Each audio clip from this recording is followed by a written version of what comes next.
Bonsoir à tous et bienvenue dans Plus d'actu. Faut-il autoriser le port de signes convictionnels dans les administrations communales? Ce débat n'est pas neuf, mais il a été relancé la semaine dernière avec l'adoption d'une motion qui pourrait aller dans ce sens à la commune d'Anderlecht. Alors, que dit exactement cette motion votée par le conseil communal d'Anderlecht? À quelles conditions et dans quel délai pourrait-elle être appliquée? Quels sont les arguments en faveur d'une autorisation ou en faveur du maintien de l'interdiction de ces signes convictionnels dans les services publics? Ce sont les questions que Plus d'actu se pose ce soir.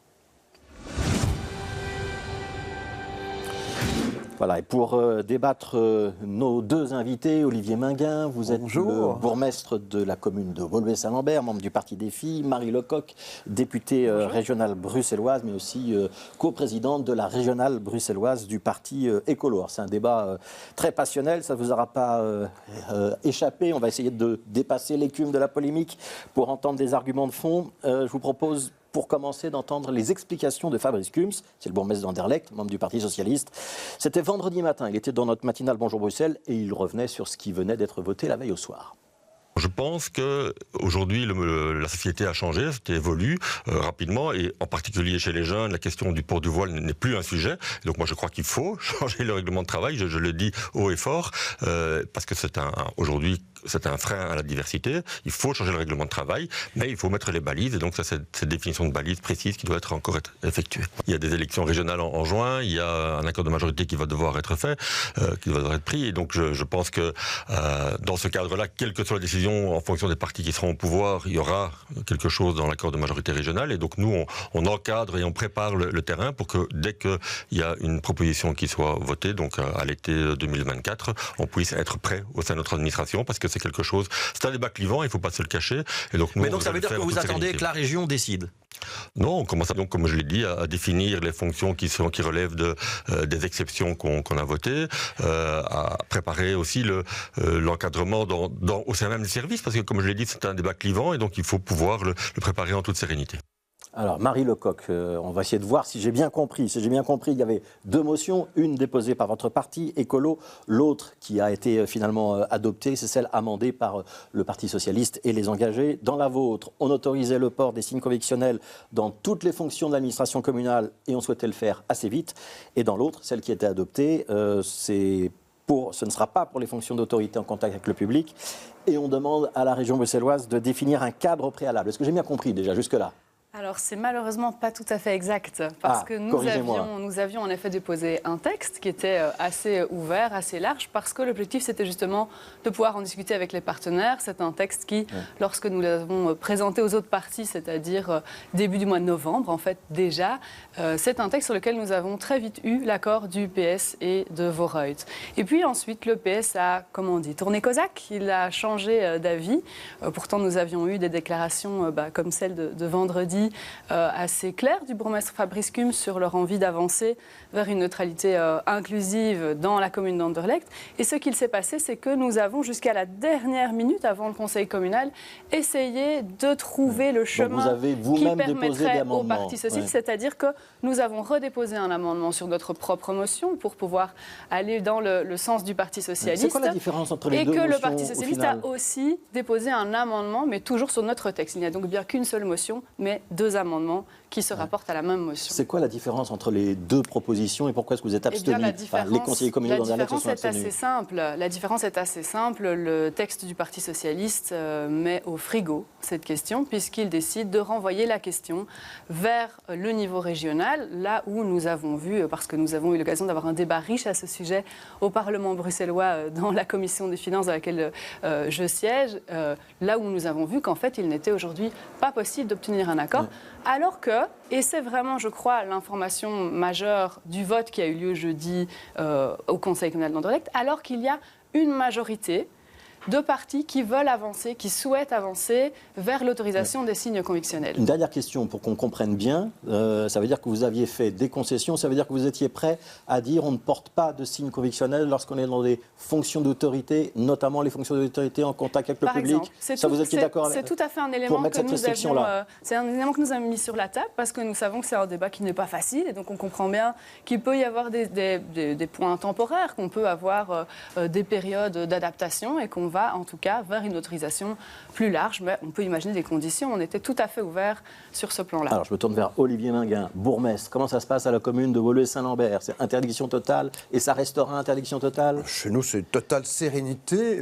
Au sein du collège comme du conseil communal, ce débat n'a jamais été porté parce que tout simplement, il y a une assez large unanimité, en tout cas une majorité très nette au conseil communal pour considérer que notre règlement de travail, en vigueur depuis de très nombreuses années, qui interdit en effet le port visible de signes convictionnels aux membres du personnel, s'applique sans discrimination.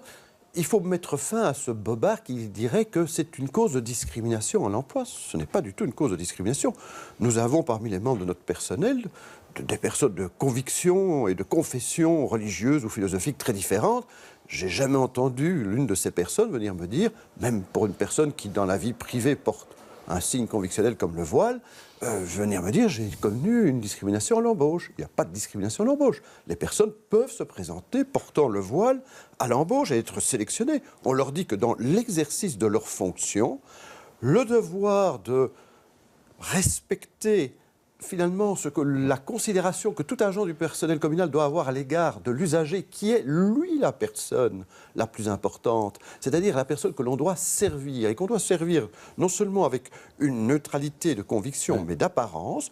Pourquoi? Mais pour que ça ne devienne pas la foire d'empoigne. Vous imaginez derrière les guichets, si vous avez des gens de signes convictionnels opposés, parce que chacun veut afficher ses opinions d'une manière ou d'une autre, mais vous allez avoir des relations de travail tendues et vous allez avoir des relations tendues avec les administrés. Qu'est-ce que vous répondez, Olivier Minguin, à ceux qui disent... un bobard de faire croire que tout ça, c'est pour Qu'est-ce que vous répondez à ceux qui disent que ceux qui disent que la neutralité, c'est pas une question d'apparence, c'est une question de service qu'on rend aux citoyens, des actes qu'on pose? De la même manière que des magistrats portent, par exemple, la robe du magistrat. Quelle est la signification de la robe du magistrat?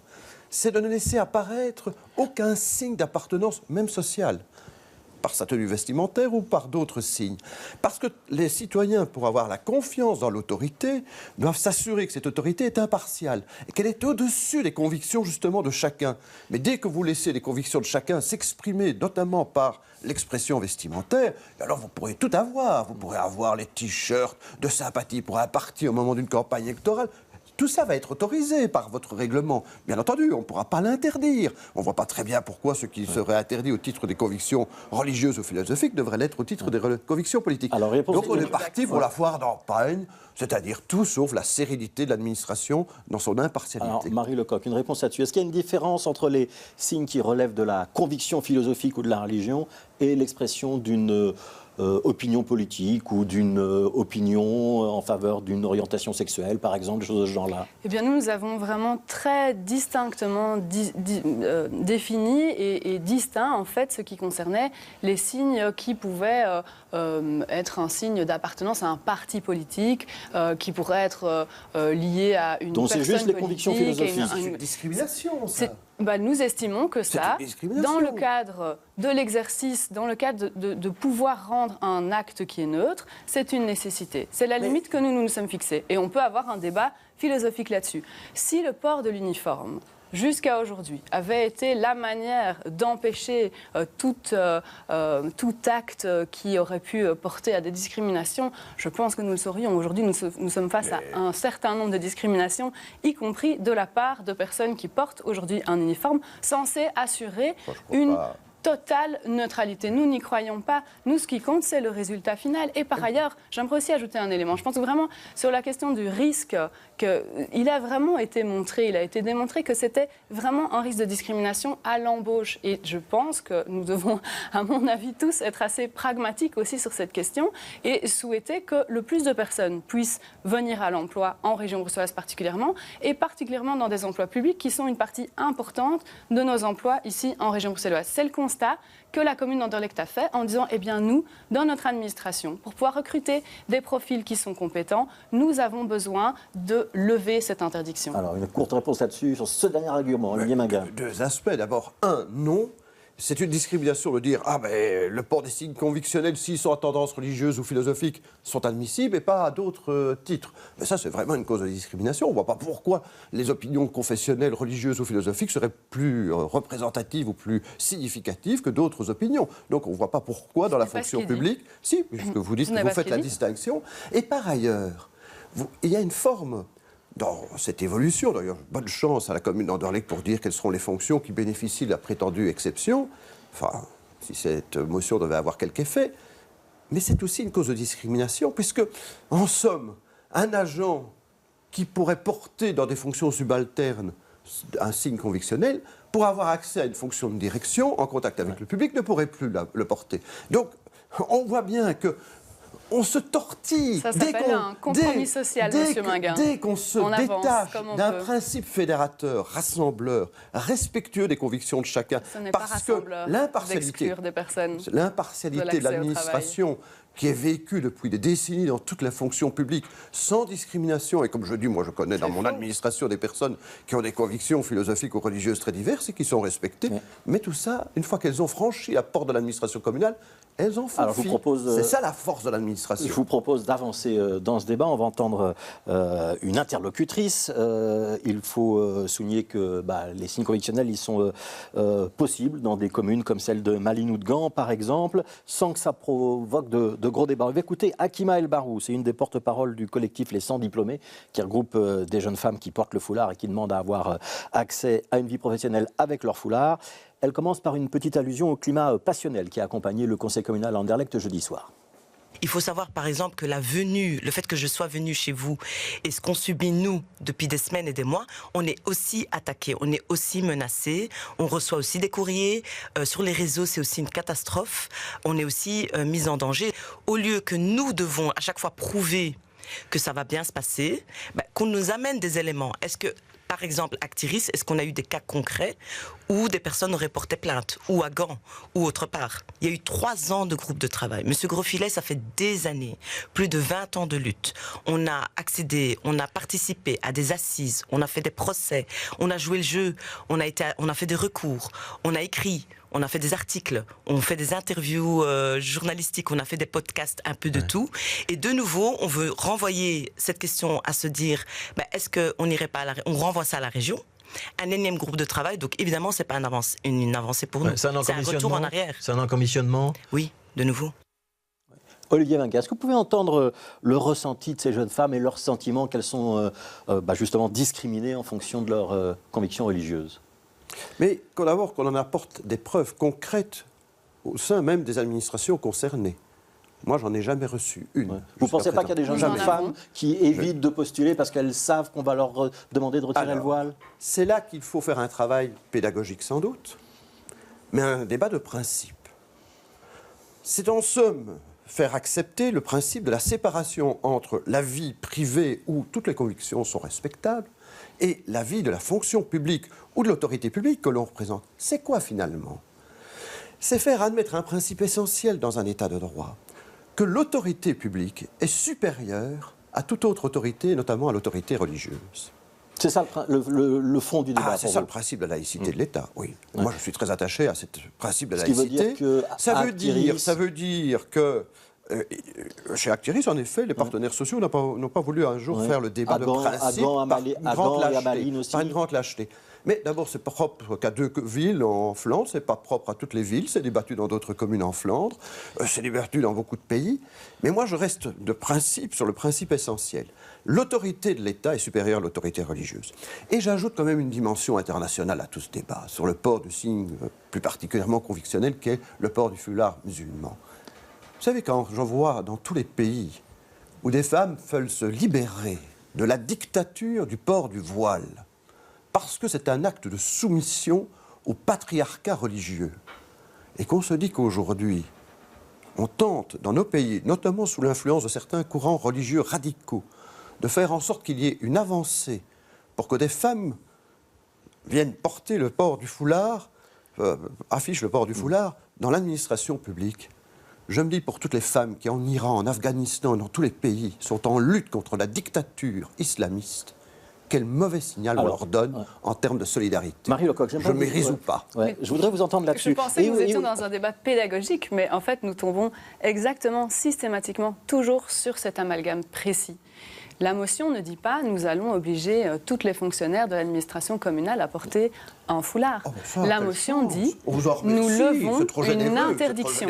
Lever une interdiction, ça veut dire célébrer la liberté, c'est-à-dire organiser la liberté pour celles qui souhaitent le porter de le porter et celles qui ne souhaitent pas le porter de ne pas le porter. C'est de ceci dont on discute. Je voudrais quand même vous poser une question sur la crainte qui existe chez beaucoup d'une sorte d'engrenage, c'est de se dire on autorise le port du foulard, mais il y a aussi chez certains musulmans, sans doute les plus radicaux d'entre eux, le rejet des cours d'Evras, ces cours d'éveil à la vie relationnelle affective et sexuelle, des élèves qui boycottent des professeurs lorsque ces professeurs évoquent l'homosexualité ou la contraception, le rejet du darwinisme. Est-ce qu'on est capable d'accepter le port du foulard et de dire très fermement on va s'opposer au reste ? Absolument. Absolument. Par ailleurs, et vous l'avez rappelé ce matin, en présence de François de Smet, le parti écolo a été extrêmement clair en ce qui concerne les cours d'Evras, notamment en ce qui concerne la lutte pour les droits des personnes LGBTQIA+, notamment. Et donc, on n'est pas... Ici, on est dans un débat de société dans lequel on avance sur les libertés. Ça veut dire qu'il faut absolument combattre ces éléments dont on a parlé, ce que nous faisons déjà. Je ne dois probablement pas vous rappeler qu'il y a également un travail contre le prosélytisme qui est mené, que c'est rappelé dans le texte de la motion également, que tous ces éléments sont précisés. Il n'y a aucune ambiguïté sur la question. Madame, malheureusement, sur cette question, vous n'avez plus de crédibilité. Je vais vous dire pourquoi. Parce que votre parti, que je connais bien depuis longtemps, et pour cause, je suis un peu un vieux briscard de la vie politique, il y a quelques dizaines d'années, sur la question, par exemple, de la neutralité, je me souviens d'un homme comme Josy Dubié, un de vos sénateurs, était d'une fermeté exemplaire. Il a quitté le parti peut-être pas un jour en très bon terme. Même avant lui, j'en ai connu plusieurs, très fermes sur la question. Ça montre quoi? Ça démontre que la dérive petit à petit s'est installée, et vous verrez que dans quelques années, les mêmes qui viennent nous dire, au nom d'une prétendue liberté, qui n'est pas une réelle liberté, parce que c'est un acte de soumission, il ne faut jamais l'oublier. Attendez, je termine, parce que c'est important, monsieur. Les mêmes, vous verrez, que dans quelques années, viendront remettre en cause et la liberté de choix des femmes pour l'IVG, et d'autres libertés quant à l'égalité de la femme à l'égard de l'homme. Une réponse là-dessus, et Marie Lecoq, c'est rapidement. ça qui est en jeu, madame. Et nous nous battrons. Et nous nous battrons pour affirmer la liberté. Et nous nous battrons pour affirmer la liberté comme nous le faisons ici et comme nous le faisons dans tous les contextes. Ouais. Alors je veux dans tous les contextes. Monsieur Maga, vous êtes un libéral francophone. Est-ce que vous pouvez entendre que la situation n'est pas la même, par exemple dans votre commune et dans des communes, Anderlecht, Molenbeek ou d'autres, où la population musulmane semble plus importante numériquement? Alors voilà, c'est ça le mauvais débat. Parce que justement, on veut dire qu'il faudrait tenir compte d'une réalité électorale différente, on devrait tordre les principes. Mais moi, je connais beaucoup de personnes issues de la communauté musulmane qui disent « Tenez bon, ne laissez pas les radicaux religieux dominer le débat public en Belgique. » Vous êtes un libéral. Vous êtes un libéral. Ah ben oui, bien entendu. Et je vais vous dire, la liberté de la femme, moi je m'en réfère à Elisabeth Badinter, qui sur ces questions a été remarquable. La liberté de la femme a toujours été la liberté de pouvoir se dénuder librement. Alors, et de ne pas avoir, une réponse et de ne pas avoir la contrainte du fantasme masculin de ceux qui ne veulent pas supporter que la femme exhibe leur corps librement. Croyez-moi, ça s'exprime sur bien d'autres plans que sur le port du foulard. Laissez-moi vous le dire. Justement, Marie Lecoq, 20 secondes, et puis après, je vois qu'on avance encore. Marie Lecoq, s'il vous plaît, monsieur Maga. Moi, ce que je ne comprends pas, c'est qu'il y a une volonté de mettre dans le coin ceux qui défendent aujourd'hui le port de signes convictionnels. En fait, c'est une majorité. Tous les partis flamands, néerlandophones, sont pour l'autorisation de signes convictionnels et le mettent en place d'ailleurs dans leurs administrations. Vous êtes isolés sur la question. Seuls les libéraux francophones et Défi continuent à soutenir cette position qui est une position conservatrice. Je vais couper Olivier Minguin. Je vais couper Olivier Minguin et on va écouter son président de parti, François de Smet. Il était ce matin dans Bonjour Bruxelles. Et le fait qu'Écolo, 2 fois de suite, puisqu'il y a la CIB, le fasse sur un sujet qui est typiquement identitaire, qui met le feu aux poudres, eh ben, ça révèle un projet communautariste qui est celui d'Écolo aujourd'hui. Et ça fait en sorte que ce parti, aujourd'hui, et croyez bien que je regrette de devoir le dire, est le relais de l'islam politique. L'islam politique, ça c'est une charge lourde, il faut répondre, Marie Lecoq.